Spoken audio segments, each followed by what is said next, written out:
Cast classes में आप सभी का स्वागत है।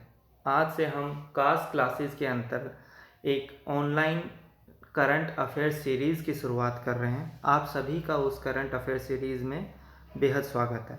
इस सीरीज़ के अंतर्गत मैं सुदर्शन कुमार आप लोगों से कुछ इम्पोर्टेंट टॉपिक्स डिस्कस करूँगा जो कि हाल फिलहाल में न्यूज़ में बने रहे हैं।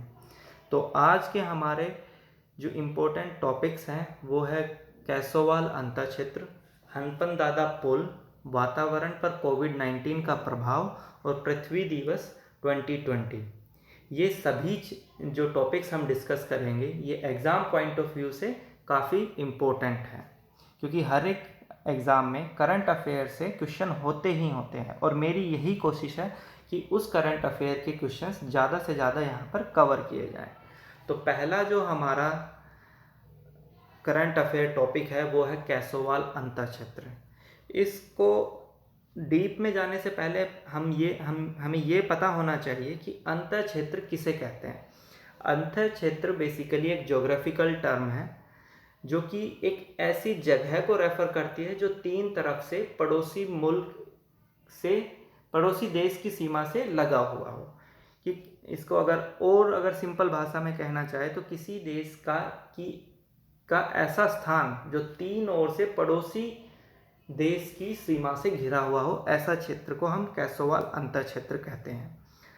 अब कैसोवाल अंतर क्षेत्र इतना ज़रूरी क्यों है, मतलब कि इसके ऊपर अभी हाल फिलहाल में ये न्यूज़ में क्यों था और ये कहाँ स्थित है, इन सभी सवालों का जवाब देने के लिए हम एक गूगल इमेज का सहारा लेंगे। जैसा कि आप अब अपनी स्क्रीन पर देख पा रहे हैं, जो ब्लैक लाइन आप देख रहे हैं ये है इंडिया पाकिस्तान बॉर्डर, और इंडिया पाकिस्तान बॉर्डर में के पास जो आप रेड सर्कल में देख रहे हैं ये हमारा कैसोवाल अंतर क्षेत्र है।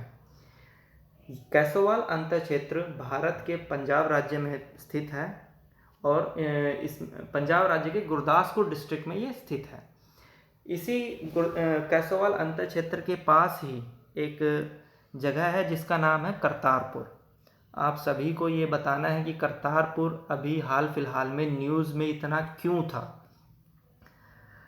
और भारत की तरफ जो सीमा के पास लगता है डेरा बाबा नानक। तो कैसोवाल अंतर क्षेत्र इतना महत्वपूर्ण क्यों हो जाता है? पहली बात तो ये पाकिस्तान सीमा से सटा हुआ है। दूसरी बात, आप ये जो नीली रेखा देख रहे हैं ये यहाँ पर एक नदी बहती है जिसका नाम है रावी नदी। तो जब भी रावी नदी में का जल स्तर बढ़ जाता था, उसमें जल की मात्रा जो है वो बढ़ जाती थी, तो रावी नदी पार करने में बहुत दिक्कत होती थी, या यूँ कह सकते हैं कि कोई भी रावी नदी को पार नहीं कर सकता था। अभी बॉर्डर रोड ऑर्गेनाइजेशन भारत की एक संस्थान है जिन्होंने इस नदी के ऊपर अभी पुल बनाया है। अब उस पुल की सहायता से स्थानीय लोग और भारतीय सेना इस रावी नदी को पार करके अपनी गतिविधियां कैसोवाल अंतर क्षेत्र में बढ़ा सकती है।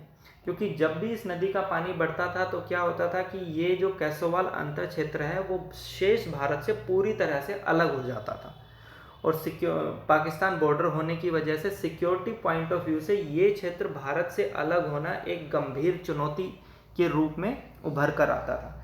तो भारत की एक संस्थान है बॉर्डर रोड ऑर्गेनाइजेशन, जो बेसिकली जितने भी हमारे रोड कंस्ट्रक्शन प्रोजेक्ट हैं, फ्लाईओवर कंस्ट्रक्शन प्रोजेक्ट हैं नियर इंडियन बॉर्डर्स, वो सभी टेक केयर करता है भारत रोड ऑर्गेनाइजेशन। इसका गठन कब हुआ था? इसका गठन हुआ था 7 मई 1960 में। और इस पुल का निर्माण किस प्रोजेक्ट के अंतर्गत किया गया?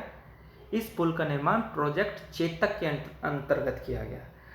ये एक इम्पोर्टेंट पॉइंट है क्योंकि बीआरओ के जितने भी प्रोजेक्ट्स पंजाब, हरियाणा और राजस्थान में बॉर्डर के पास चलेंगे, इन सभी को बोला जाता है, ये सभी के सभी प्रोजेक्ट चेतक प्रोजेक्ट के अंतर्गत आते हैं।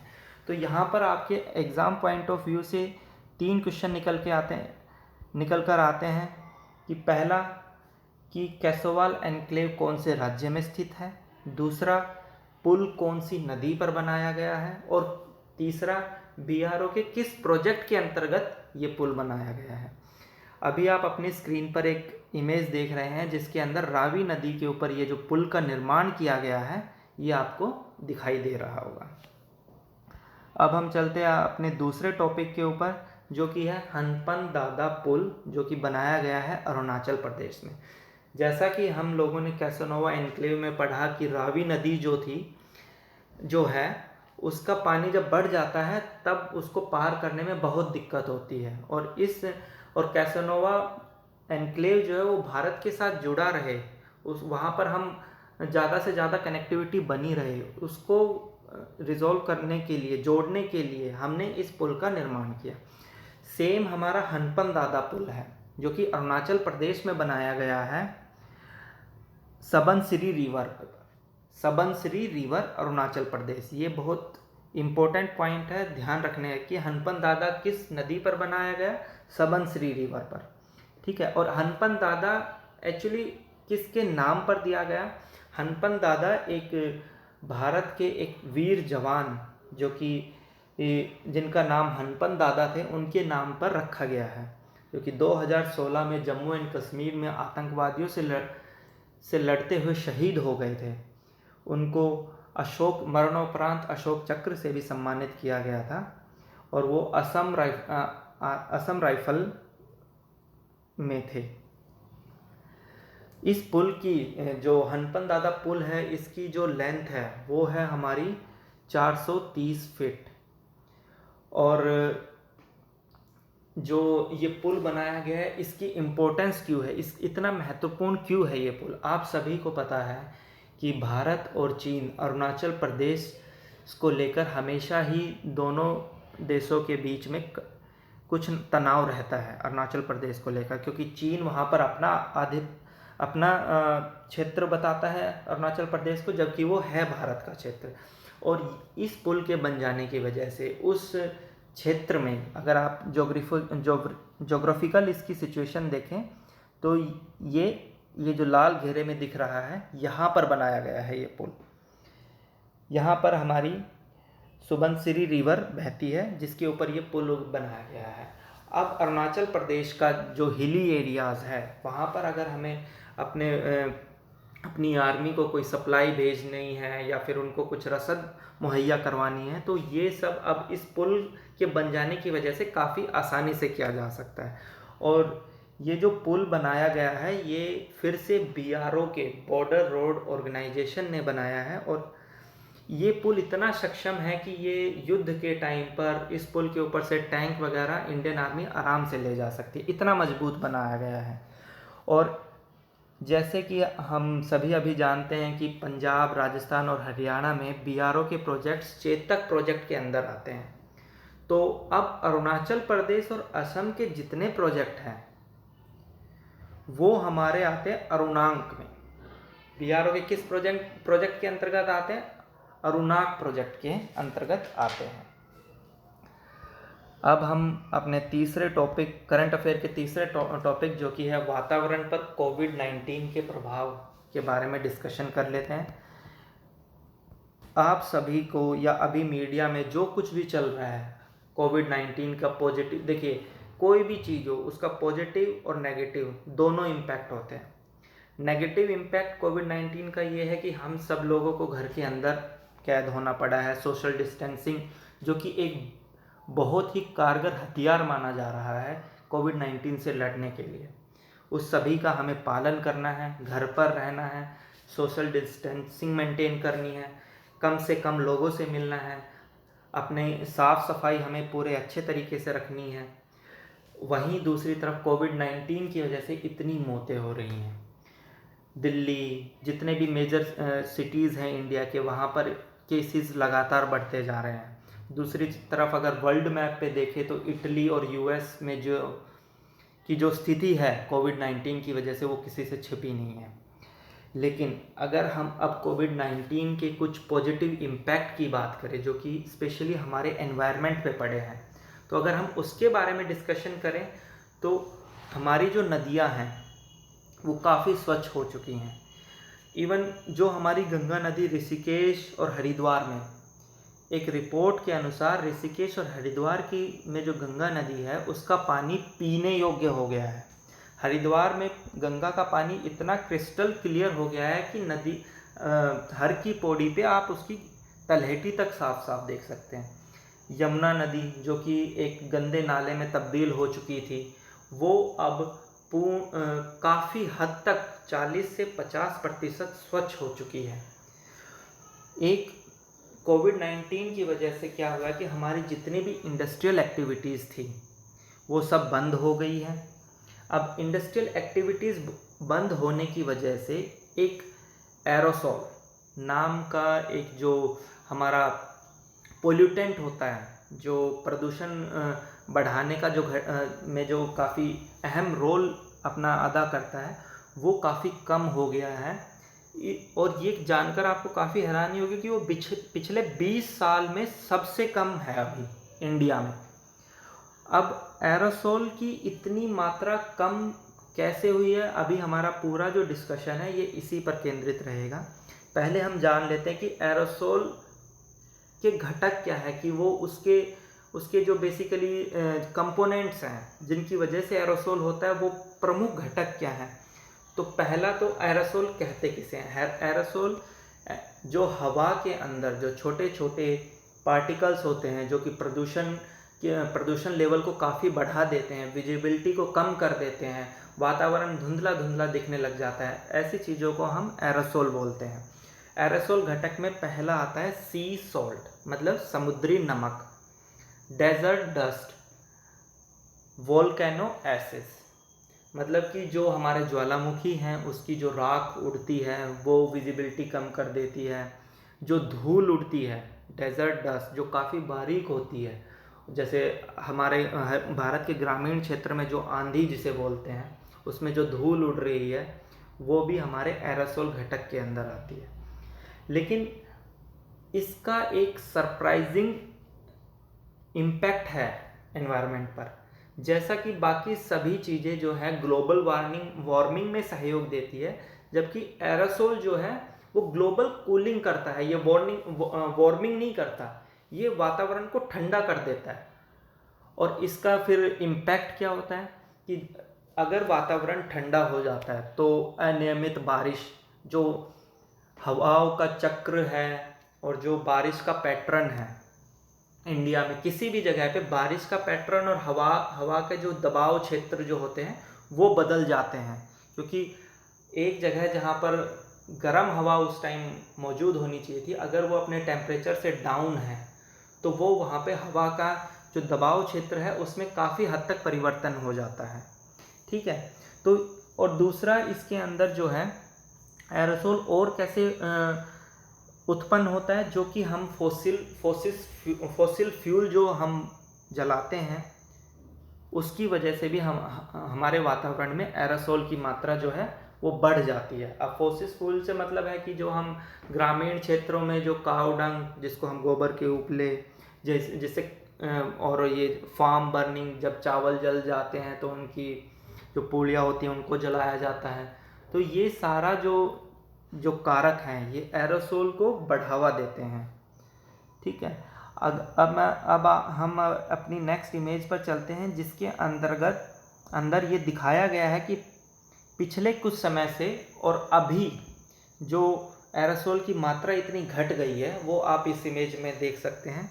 हम लेफ़्ट साइड की पहली इमेज देखते हैं तो वो 2016 की है, दूसरी इमेज 2017 की, तीसरी इमेज 2018। उसमें आप देख सकते हैं कि भारत का बहुत कम क्षेत्र एरोसोल मुक्त है, वरना हर जगह आप ये जो लाल धब्बे देख रहे हैं ये एरोसोल की मात्रा को दिखा रहे हैं। जो ब्लू है वो कम से कम और जो रेड है वो अधिक से अधिक। उसके बाद अगला आता है 2019-2020 में आप देख सकते हैं कि एरोसोल कम था। और जो आखिरी इमेज है राइट हैंड साइड बॉटम, जो छठी इमेज है उसमें आप देख सकते हैं कि एरोसोल काफ़ी कम है। और ये इमेज कैप्चर की गई है 25 मार्च के बाद। तो एरोसोल के बारे में आपको पता चल गया ये कैसे वायु प्रदूषण में ये कैसे अपना सहयोग देता है, सहयोग करता है, और ये किस हिसाब से ह्यूमन जो लाइफ है उसके लिए कितना खतरा है एरोसोल की वजह से। अस्थमा जैसी बीमारियां जो हैं वो काफ़ी बढ़ जाती हैं। अब हम हमारे करंट अफेयर के आखिरी टॉपिक पृथ्वी दिवस 2020 पर आते हैं।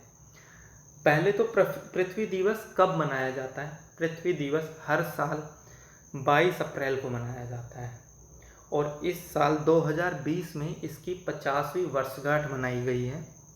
1900 सबसे पहला जो पृथ्वी दिवस था 22 अप्रैल 1970 को मनाया गया था। और ये क्यों मनाया गया था? ये लोगों में एनवायरनमेंट को लेकर अवेयरनेस बढ़ाने के लिए मनाया गया था। इसका जो आइडिया है वो यूएस के एक सेनेटर थे, गेलोड नेल्सन, सबसे पहले उन्होंने दिया था इस पृथ्वी दिवस मनाने का सुझाव। अब 1970 में अमेरिका जो है वो वियतनाम युद्ध जो था वो लड़ रहा था, जो कि एक हमारे हिस्ट्री की काफ़ी इम्पोर्टेंट घटना है, विश्व हिस्ट्री की। और उस वियतनाम युद्ध के अंदर अमेरिका में ने ये नोटिस किया कि उस युद्ध के कारण वहाँ के एनवायरनमेंट पे काफ़ी नेगेटिव इम्पैक्ट आ रहे हैं। तो वहाँ का एक सेनेटर गेलोड नेल्सन, उन्होंने सर्वप्रथम पृथ्वी दिवस को मनाने की सलाह दी थी, आइडिया दिया था। अब पृथ्वी दिवस सेलिब्रेट करने के बाद और पृथ्वी दिवस जब से मनाना शुरू किया है तब से क्या क्या महत्वपूर्ण घटनाएं हुई हैं। लोगों का ध्यान ओजोन होल की तरफ गया इसी अवेयरनेस के चलते, क्योंकि ओजोन में एक होल क्रिएट हो गया था। वो होल धीरे धीरे बढ़ता जा रहा था। जब लोग प्रदूषण को अपने पर्यावरण को लेकर जागरूक हुए तो पोल्यूशन थोड़ा कम हुआ, जिसकी वजह से वो जो ओजोन होल की हीलिंग जो थी वो अब शुरू हो चुकी है। काफ़ी हद तक वो ख़त्म भी, ओजोन होल जो हमारे एनवायरनमेंट में बन गया था वो ख़त्म भी हो गया है। तो हम सभी को इस दिन की इम्पोर्टेंस समझनी चाहिए और हम सभी को अपनी तरफ से पर्यावरण दिवस, हम पर्यावरण को कैसे अच्छा बना सकते हैं, रहने के लिए बना सकते हैं, इसकी तरफ हमें बहुत ध्यान देना चाहिए। हम कैसे कर सकते हैं ये सब? जैसे कि अभी आप देख रहे हो कि जब गाड़ियाँ नहीं चल रही है तो हमारी हवा कितनी साफ़ हो गई है। तो हम इंडिविजुअल लेवल पे क्या कर सकते हैं कि हम पब्लिक ट्रांसपोर्ट यूज़ करें। हर जगह अपने पर्सनल व्हीकल से ना जाने की बजाय हम पब्लिक ट्रांसपोर्ट यूज़ करें जहाँ तक संभव हो। हम अकेले अगर कहीं गाड़ी ले जाना बहुत ज़रूरी है या कहीं पर जाना है तो हम अकेले उस गाड़ी में जाने की बजाय कार पूलिंग करें। मतलब कि अगर 4 बंदे एक ही जगह पर जा रहे हैं तो वो चारों के चारों एक गाड़ी का उपयोग करें, ना कि 4 अलग अलग गाड़ी के कहीं। और इससे क्या होगा कि हम क्लोरोफ्लोरोकार्बन जो है उसको फ्लोरोकार्बन को हम कम करेंगे, जिससे क्या है कि ओजोन जो परत में जो छेद हुआ था वो और जल्दी भर पाएगा या ओजोन लेयर परत को कोई नुकसान नहीं होगा। तो मैं आशा करता हूँ कि इस वीडियो में दी गई जानकारी और डिस्कस किए गए सारे पॉइंट्स आप ध्यान में रखेंगे और एग्ज़ाम पॉइंट ऑफ व्यू से आप अपने नोट्स भी प्रिपेयर करेंगे। बाकी अगर आपको ये video series, current affair series अच्छी लगी तो आप हमें कमेंट सेक्शन में बताएं। हमें इसे आगे कंटिन्यू रखना चाहिए या नहीं। आपके सुझाव, आपकी शिकायतें सब कमेंट बॉक्स में आप हमें बता सकते हैं।